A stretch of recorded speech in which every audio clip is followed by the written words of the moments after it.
Hey, good morning. How are you? I'm doing well. Did you have a nice week and weekend? I had a really good week. I had a lovely weekend. We actually took lap blankets and went to a restaurant for brunch with our family outside in 40-degree weather, and it was lovely. There were heaters, and we were toasty, and it was good to see them. That sounds wonderful. I hope Absolutely we do it for delightful. a while longer. We'll see. I'm afraid we may be in this for a while, but we'll manage. We are tough old broads. Well, I've been researching how to do a virtual Secret Santa for the holidays with my family. There's actually a website for that. Okay, you'll send it to me and maybe I'll include it on the video. There you go.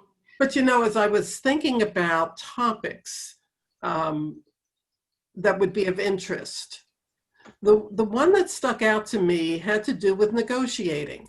And you and I know how much negotiating real estate agents do. And yet, surprisingly, when buyers and sellers are asked what skills they're looking for, negotiating comes down like fourth or fifth. And I'm not sure that they appreciate until we're in the middle of a deal just what's involved there. Now, You're right. you do a lot of teaching of this is your flagship, It's right up my alley right now, right? You know, I teach negotiating skills to real estate agents all over New England. What's really interesting is when I ask agents in the classroom, what is your job as a negotiator when you're a real estate agent?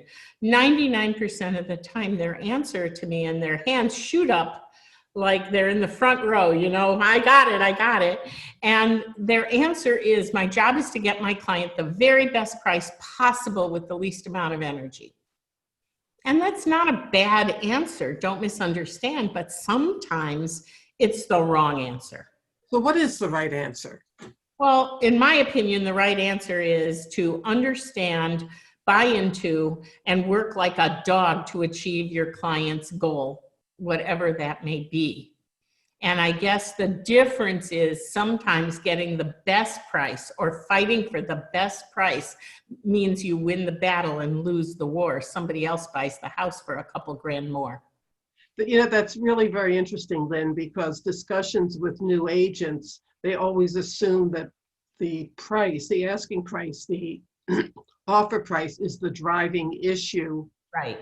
In any real estate transaction. We know that many times that's not it. In today's world, it often isn't it at all. We are living in an extended era of very short inventory levels. There simply isn't enough housing stock to meet current demand, especially in the suburbs of any metropolitan city, given the documented flight from the city during COVID and civil unrest. So the demand for housing in the suburbs means very often there are 6 and 8 offers for any property.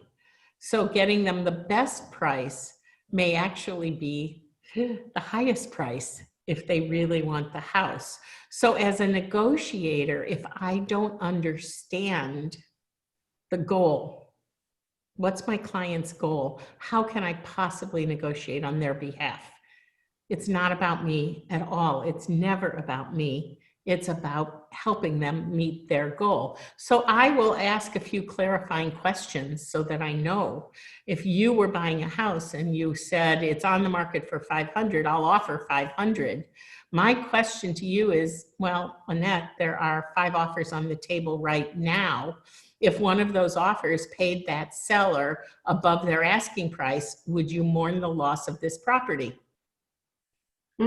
Essentially asking me where my head is. How important is this to me? How important is this home to you? Will you be sad if somebody paid 5 grand more? Will you be sad if somebody paid 10 grand more?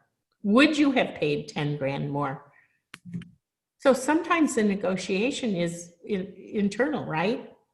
Well, that was going to be my next question. Who do you negotiate with? The truth, the goal. We negotiate against the goal. Does Okay. that make sense? Well, It sounds to me like you negotiate with multiple people at multiple times. Right. It's not like haggling on the beach in Cancun for a silver bracelet. It just isn't that simple. I want $10, I'll give you $8, you settle for $9. It doesn't work that way. If Thing you're a with- seller and you have a fixed price in your head, I want $1 million for my property. I'm going to work like a dog to get you $1 million. I'm going to market it. I'm going to tell your story to the best of my ability. Thank you, my English teacher mother. I write great comments. However, if the marketplace brings us offers below your desired level, sometimes I may need to negotiate with you and say, here's the reality. I understand you want $1 million.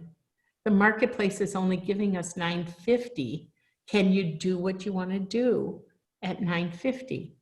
If this buyer at $950 walks away because you don't counter with him, how will you be feeling? What will you feel? Will you regret that decision? If your answer to me is, I'm fine, I want $1 million, I'll wait for it, then I'm your gal. I'm going to fight for that number. If your answer is, well, I'm not so sure, then we have to talk. So it's always about your goal, not about what I want. If it were about what I want, I would have what we call in the industry commission breath. You'd smell it a mile away and we would not be working together, right? It's Right. about you. It's always about you and your goal. My job is to negotiate to help you achieve your goal, period. End of conversation. Now, I like to keep these segments short, but I'm going to throw something out there. Uh-oh. Maybe even a little bit longer today. Okay.